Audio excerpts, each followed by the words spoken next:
Primeiro eu quero falar algumas coisas sobre a viagem missionária, né? Pra vocês verem que a gente posta pra caramba, né? Quando vai ter viagem, e depois acaba que a gente acaba não trazendo como é e o que serve e como que é esse movimento. Então eu queria explicar um pouquinho pra vocês, né? Tudo que a gente se prepara pra entregar, o que acontece quando a gente chega. Essa foi a primeira viagem missionária do Volts. Eu postei aqui pedindo doações, enfim. Por que a gente faz esse tipo de viagem, né? Lá é uma igreja nossa, né, da IC de Ubatuba. E a nossa equipe do Volts, então foi alguns líderes e também alguns adolescentes que já acompanham o evangelismo e que foram realmente, tipo assim, colocados no coração de Deus e depois do nosso líder, do Guilherme, da Edoan. Uma das coisas mais legais, assim, que a gente acabou vivendo foi a parte do evangelismo em si na prática. Então, assim, a gente abordou muitas pessoas e uma coisa que impactou muito foi assim, quanto as pessoas estão sedentas por uma palavra, sabe? Quantas pessoas estão sedentas por receber algo de Deus. Porque não tem como, né? Deus é incrível. Como funciona esse evangelismo, né? A gente vai em equipe e acaba indo 3, né? Um líder, um adolescente e alguém da igreja de lá. Para até começar, tipo assim, para todos verem como é e a gente começar a fazer isso na prática. Então as abordagens, cara, é uma coisa muito legal. E se você tem problema com o evangelismo, tipo, use isso daqui como dica, é que Deus nos deu um coração igual ao seu, sabe? Que ama igual ao seu. Para que quando a gente olhasse uma pessoa, a gente visse ela como Deus ama. E Ele ama, sabe?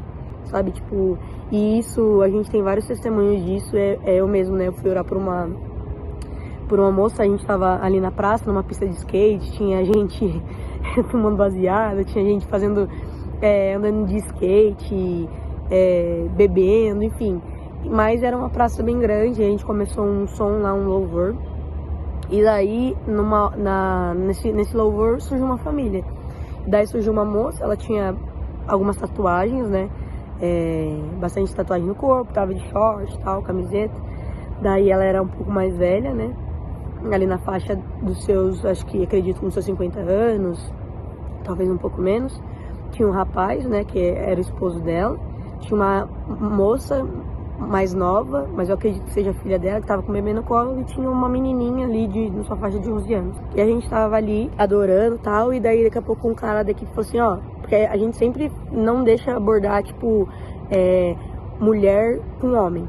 Então é homem com homem, mulher com mulher, por vários fatores. Questão de respeito, questão também de abordagem, para a pessoa ficar mais à vontade, né? Então, ele viu essa família e falou assim, ó, eu vou orar pelo rapaz, se você quiser me acompanhar e orar pela moça. Eu falei assim, claro, daí a gente foi lá e tal. E antes da gente sair para fazer esse evangelismo, a gente, como eu disse, né, a gente orou em relação a isso, sabe? Deus nos deu um coração que a gente possa sentir, que a gente possa amar essa pessoa como o Senhor ama. Porque, cara, não tem como, o amor, ele destrói qualquer barreira. A nossa abordagem sempre chega, assim, tenta ser o máximo humilde possível, assim, sabe? Mostrar humildade. Cheguei nela e falei assim, ó, prazer, tudo bem? Meu nome é Fernanda, nós estamos aqui e eu tô aprendendo a ouvir a voz de Deus. E ele pediu pra que nós viéssemos aqui e talvez orássemos com vocês e tal. Eu perguntei, você tem algum pedido de oração? E daí ela falou assim, tenho, meu filho, ele tá preso já faz algum tempo e a sentença dele vai sair amanhã. E daí, cara, quando ela falou isso, assim, nossa, meu coração, tipo assim, acabou, sabe? Tipo assim, eu comecei a sentir o que Deus estava sentindo, assim, a respeito dessa pessoa, sabe? E daí meu coração começou eu comecei a chorar, assim, eu acho que ela nem entendeu nada, porque eu tipo assim, me veio um sentimento de incapacidade, sabe? Tipo assim, cara, eu falhei. E daí eu olhando pra ela, daí eu falei assim, eu posso orar por você? Ela falou assim, pode, tal. E daí eu comecei a orar por ela. E daí eu falei assim, ó, Deus tá me colocando no meu coração que se você sentiu que você falhou, Ele é um Deus que pode restaurar todas as coisas. E daí essa mulher começou a chorar, a menininha começou a ficar bem impactada, né? Então, a família ali, depois eu orei e tal, e depois eles ficaram até o final da palavra. Então, esse tipo de coisa que a gente precisa, sabe? Às vezes a gente não tem coragem de abordar alguém na padaria, não tem coragem de abordar alguém na rua. Deus pede pra gente fazer algum ato, né, de realmente oração ou um abraço em alguém, falar que Deus ama ela e a gente não consegue, porque muitas das vezes nós estamos olhando pro nosso coração, sabe, pra nossa reputação ou pro nosso orgulho. E daí quando a gente pede pra Deus, pra que a gente possa amar outra pessoa como Ele ama, daí não existe mais barreira, porque, cara, Deus ama. E daí fica mais fácil pra gente fluir, sabe? Então todas as abordagens a gente sempre utilizou muito isso, né? Na questão de, cara, eu tô aprendendo a ouvir a voz de Deus, eu queria te entregar algo e Ele pediu pra mim falar com você, então se você me permitir, eu quero te entregar algo. Essa foi uma das coisas que a gente viveu lá e tem muitos outros testemunhos, mas eu queria falar pra vocês, né, do porquê que a gente faz, como a gente faz, e esteja orando por isso, sabe? É um tempo muito, muito precioso e todos nós fomos levantados para evangelizar. Uma coisa que a gente tem, quando a gente recebe muito, muito de Deus, né, quando a gente vive experiências muito loucas com Deus, voltar para a rotina, né? A gente tem conversado com a nossa equipe sobre isso, tipo assim, voltar para a rotina, o quanto tipo assim, o quanto a gente precisa entender que não é só aquilo, né? Tipo assim, Deus ele só não faz um movimento extraordinário e que a gente sente ali, tipo, realmente, sabe, palpável e firme, assim, a presença de Deus. Mas assim como a Juliana tem nos dito, né? Cara, eu confesso que a gente chegou da viagem domingo, foi muito difícil voltar à rotina na segunda-feira, né? Eu até mandei mensagem pra ele, falei assim, amor, eu vou me demitir. Tô com vontade de me demitir, porque assim, eu tenho vivido algo com Deus muito louco, assim, de realmente estar na presença de Deus hoje, adorar a Deus, não é uma questão de gostar da sensação ou de saber do que Ele pode fazer por mim, sabe? Mas é uma questão de realmente, tipo, de sobrevivência, sabe? Porque não há vida senão há nele. E é o que eu sinto hoje, sabe? Tipo, cara, meu coração tem clamado pra eu sair orar, sabe? Tipo, o tempo todo, orar sem cessar. E daí entra a questão do natural, né? Porque eu ainda continuo sendo mãe, eu ainda continuo sendo líder, eu continuo ainda sendo uma funcionária, eu ainda continuo sendo isso. E como que eu lido, né, com isso, porque a sensação que dá é que, cara, eu quero a presença, mais da presença, mais. E daí a Juliana trouxe algo muito legal, que é que Deus, ele não pode ser algo apenas extraordinário, sabe? Tipo, eu só não posso sentir isso só quando eu tô, por exemplo, no meu quarto, no meu secreto, ou quando eu estou nesses momentos de missões, ou nesses momentos de vigília, nesses momentos. Não, Deus, ele não pode ser só isso. Ele é um Deus que ele é tão sobrenatural que até no ordinário ele está lá e ele sempre está movendo. Então, assim, cara, hoje eu entendo isso, sabe? Tipo assim, eu vou na padaria, eu vejo alguém e Deus coloca no meu coração para me falar até a pessoa, cara, eu estou fazendo algo ordinário, né? Que é uma compra. E Deus, ele faz o extraordinário, sabe? Então, tipo assim, é pra gente, tipo, não deixar, achar que Deus, ele só tá em momentos específicos que eu preciso estar. Não, ele está o tempo todo. A gente precisa convidar ele o tempo todo pra estar conosco, sabe? Uma coisa que Deus trago muito no meu coração é em relação ao orgulho mesmo, assim, sabe? A gente lidera o 30 Semanas e a gente vê muitas coisas lá.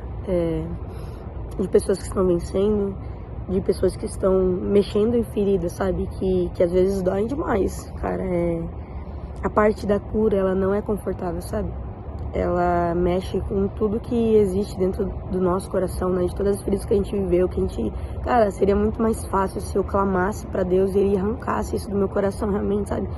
Eu lembro até na minha conversão, eu tinha problema com homossexualidade, né?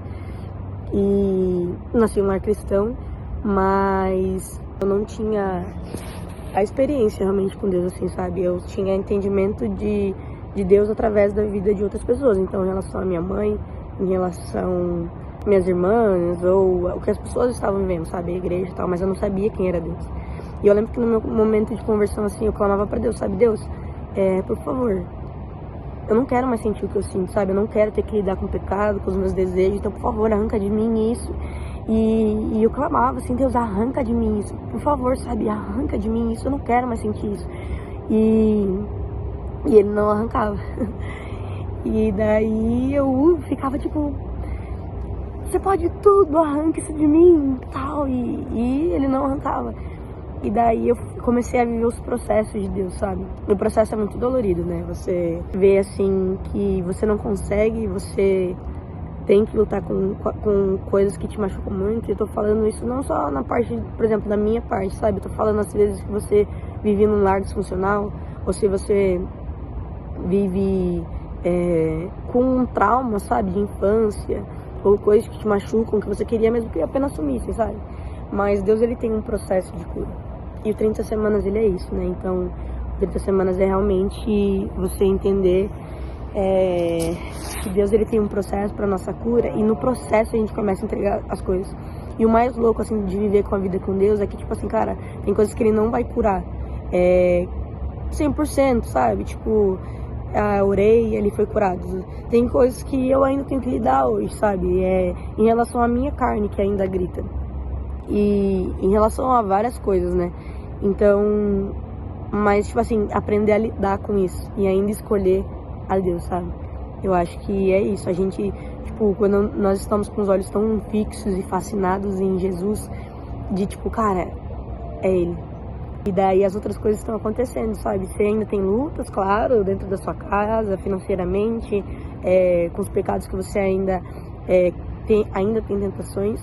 Mas você olha aquilo e você fala assim, cara, eu tenho a resposta para isso, sabe? E daí você olha para Cristo. E Cristo, ele começa a mudar tudo em nós. Uma coisa que Deus tem falado comigo é muito em relação também ao orgulho mesmo, assim, sabe? Eu vejo pessoas e processos que às vezes a pessoa, ela precisa confessar para poder ser liberta daquilo. Mas às vezes ela está numa posição, ou ela tem uma confiança de alguém, ou às vezes ela só tem admiração de alguém, assim, e ela considera isso precioso. E o confessar, né, é muito difícil, porque às vezes a pessoa fala assim, cara, eu vou perder o que eu tenho, né? E daí ela acaba escolhendo a posição, sabe, o que ela tem, do que a cura que Deus tem pra ela, sabe? E a nossa cura começa muito quando a gente é vulnerável, em relação a tudo mesmo, sabe? De, tipo, Deus, eu preciso da sua ajuda. Deus, ele colocou, né, na Bíblia que nós precisamos da ajuda dos nossos irmãos. Então eu preciso também, sabe, estar posicionado nisso, de realmente, cara, eu preciso da cura de Deus e custe o preço que custar, sabe? E pode ter certeza que o ganho disso é muito maior. Então eu queria encorajar, se talvez você precise entregar algo assim, sabe, para Deus, tem algo que você tem que queimar no seu coração para você poder confessar algo ou entregar algo realmente para Deus. E que você possa ter esse posicionamento, sabe? Tipo, cara, é muito bom quando a gente ora e a gente confessa a Deus, porque Deus, ele nos perdoa completamente. Deus, ele é um Deus cheio de graça e abundância, sabe? Mas a nossa cura, o nosso processo, assim como eu disse, né? Quando eu clamava para Deus arrancar isso do meu coração, seria muito fácil se ele viesse e arrancasse. Mas ele preparou um processo para que eu pudesse ser curado. E então, cara, tudo que você tiver na sua igreja, de você procurar ferramentas que possam te ajudar nessa cura, procure, sabe? No meu processo, eu falei, Deus, eu não te conheço, eu não quero te conhecer apenas do que as outras pessoas vivem, eu quero te ver e provar, então me ajuda. E depois de clamar tanto pra ele arrancar as coisas do meu coração e não acontecer, eu falei assim, então me mostra o que eu preciso fazer, sabe? Me mostra onde eu devo me posicionar, o que eu devo fazer.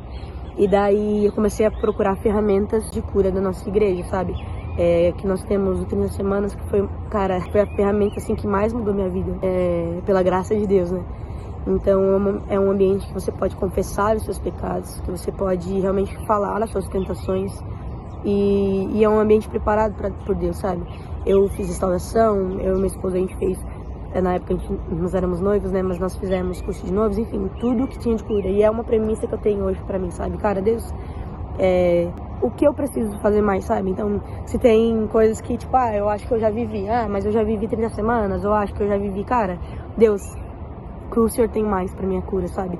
Porque eu comecei a entender que seria muito fácil pra Deus ele arrancar isso do meu coração. Mas ele tinha um processo pra mim, para que eu pudesse ser curada e ajudar outras pessoas. Então, hoje eu procuro cura realmente porque eu sei que tem muitas áreas que eu ainda preciso tratar, né? Deus fala muito em relação à inveja, Deus fala muito em relação ao orgulho, Deus fala muito em relação à mansidão. Então Deus, ele fala muito ainda e, e sempre vai continuar falando, né? Porque sempre vai ter algo em mim que eu preciso melhorar, que eu preciso deixar Deus no controle. Esse processo que eu vivi de cura não foi só pra minha cura, mas é porque Deus sabia que a minha família precisaria de alguém curado, sabe? Então a sua cura não tem só a ver com você, ela tem a ver com o que Deus quer fazer através da sua vida, sabe? A nossa cura não tem a ver só com a nossa cura e pronto, agora eu tô bem, agora eu tô legal. Deus sabia que eu precisaria estar curada, porque na minha casa precisaria de mim curada, sabe? Na minha liderança, as minhas líderes precisam que eu seja uma pessoa que vença a ira. Então, todo o ambiente que você puder e que você entender que tem uma cura de Deus pra você ali, sabe, esteja. O Fabão, ele fala algo muito legal. Ele fala assim, a gente nunca se arrepende de estar e buscar a presença de Deus. Então, cara, pode ter certeza. Às vezes você não vai querer ir por 30 semanas, mas você nunca vai se arrepender de ter ido. Entende? Às vezes você tá com preguiça e não quer ir pro seu GDC. Cara, você nunca vai se arrepender. Eu tenho certeza que vocês já provaram isso, né? Tipo, cara, eu não queria ir nesse dia, mas eu fui e Deus falou muito comigo, sabe? Não teria outro lugar melhor do que de estar, do que senão na presença de Deus. Então, talvez você esteja só precisando ouvir isso, sabe? Mas, cara, Deus é bom. Deus é bom o tempo todo e Ele é um Deus que não muda, que não falha. E só basta um sim, sabe? Todo encontro com Deus, Ele muda algo em nós. Ele muda algo em nós. E isso é extraordinário demais, sabe? Porque provar a presença dEle, ver a face dEle e a bondade dEle, sabe? Tipo, talvez você nem chegou no nível de vivência assim, sabe? De só tá apaixonado completamente. E quando a gente fala, né, que a gente vê a face dEle, não literalmente, sabe? Mas é um anseio de olhar pra Deus e ver a bondade dEle. Porque Ele é bom, a essência dEle é boa. E Ele nos ama, sabe? E uma coisa muito louca, assim, da glória de Deus é que a glória de Deus, ela não vem só pra nos emocionar. Pra que a gente sinta um arrepio, pra que a gente sinta um frio na barriga, sabe? A glória de Deus, ela é pra mudar tudo em nós. Então, um clamor que tem vindo no meu coração é que Deus me deixe com um coração que esteja disposto a ser alinhado com o seu, sabe? Um coração disposto a ser podado por ti, sabe? Custe o preço que custar. E eu queria mesmo que a gente pudesse acreditar nisso, sabe? Na poda de Deus. Que a gente seja uma geração e pessoas que clamam pela poda de Deus, sabe? Que a gente seja aqueles que querem ser alinhados com Ele, porque, cara, a gente sempre vai ter alguma coisa pra alinhar. E quanto mais Deus vem e poda e tira alguma parte nossa tipo assim, algo que precisa ser tirado em nós, Ele coloca algo novo.